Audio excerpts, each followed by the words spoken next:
நீங்கள் பார்த்து கொண்டிருப்பது காகம். அந்த காகத்துக்கும் டெய்லியும் உணவளியுங்கள்.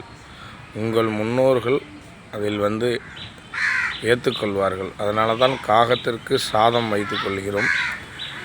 அந்த சாதம் வைப்பது நம்மளுடைய முன்னோர்களும் அந்த காகத்தில் வழியில் எடுப்பார். அணில் ரூபமோ இல்லை குருவிகள் மூலமோ அந்த காகத்தை எடுத்தால் நமது வீட்டில் அவர் 6 அமுது அன்னம் சாப்பிட்டதுக்கு சமம். இதில் முன்னோர்கள் சாபமும் பாவங்களும் விலகும். இதில் இப்போ நீங்கள் பார்த்து கொண்டு இருப்பது அணில்.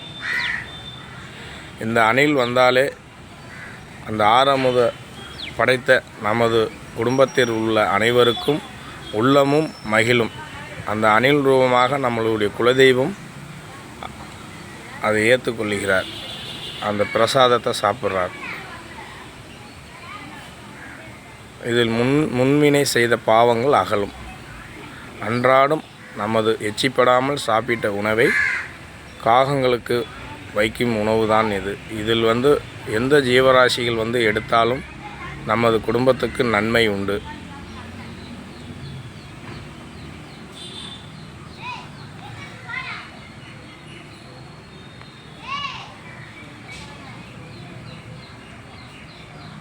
அழகாக அந்த அணில் அந்த 6 அமுதை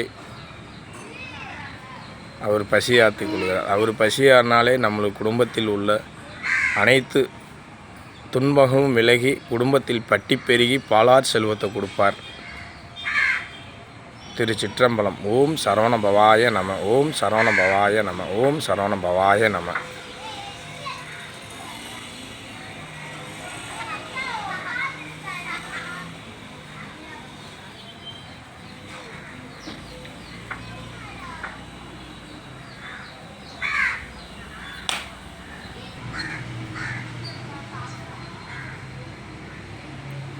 பார்த்து கொண்டிருப்பது குருவி.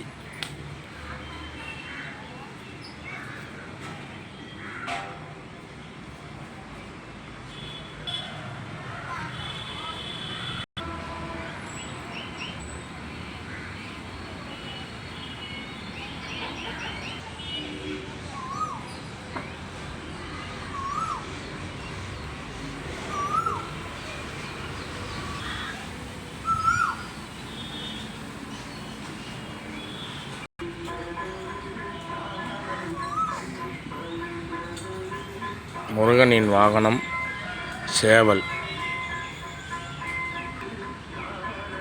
காகம் சாதத்தை எடுக்கிறது.